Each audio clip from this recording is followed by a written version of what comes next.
Chris and Brian here, and today's topic is website maintenance, why you got to keep up with your website. There are a lot of websites out there where businesses don't keep up with them and then they get hacked into, and then they wonder why they got hacked into. A big one that hackers go after are WordPress websites because they know people don't keep up with things like the plugins. We actually have we use WordPress for our website, and we have a lot of those things updated, like to update the plugins, update the version of WordPress. So you got to have somebody that's actually looking at that too, not just turning on the automations and then walking away from it. So from time to time, they do need to go in there and check to make sure that all, these automations are working. You want to automate as much as possible. You want to make sure multi-factor authentication is on your portal to your website, right? So you got to have not just the password, not just a strong password, but also multi-factor so nobody can get in that way. Want to automate as much, but the big one is the plugins. Removing unused plugins, a good way to reduce your attack surface. So these, all these plugins get vulnerabilities over time because of the code, and people are human and the code needs to be fixed. So they basically, the developer will create an update, and a good way to reduce your attack surface. So these, all these plugins get vulnerabilities over time because of the code, and people are human and the code needs to be fixed. So they basically, the developer will create an update, and whoever's managing a website installs that update. Backups, you want to make sure that you have some sort of automated backup and that your backups are occasionally checked and tested, right? Make sure the routines are working all the time, because if you do get hacked into for whatever reason, say you're doing all these things and something else new comes out, at least you can fall back on the backups. Put them on a separate system somewhere where they can't be touched, right? So if the website gets hacked into, just pull the backups and then re-upload the website. Chris, you have anything else I missed in there?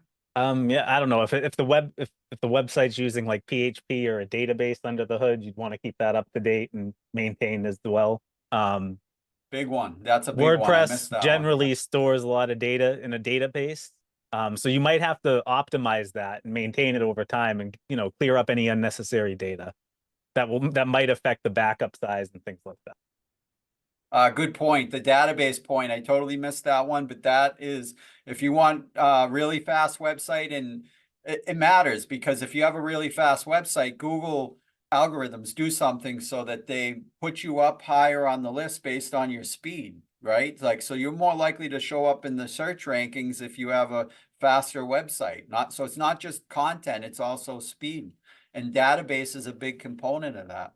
Excellent, Chris. Anything And else I missed? I don't know, maybe, do need someone in there checking, finding and fixing any broken links. I don't know, anything that redirects to like some sort of error message, like a 404 error, that might crop up from time to time, but that's about it. So again, it's all part of this concept of maintenance. You just don't, so many times you see the mostly small businesses, bigger businesses, they depend too much on the website. But if you have like a brochure type of website and you're a small business, you kind of figure, well, I'll pay somebody $5,000, put up my website, and then I'll walk, I can leave it alone for, 5 years. No, that's not the way it works Oh, the nowadays. If you certificate. want to do something like that, you might be able to get away with something like a Wix, WIX, or something like that. There are developers out there that will work with that system because it's less upkeep. They do more of the maintenance than WordPress. Was there something else, Chris? Yeah, the certificate might expire. We see that one quite a bit. They, even if it's through something like what is it, Wix? There's another one too. What is it, GoDaddy?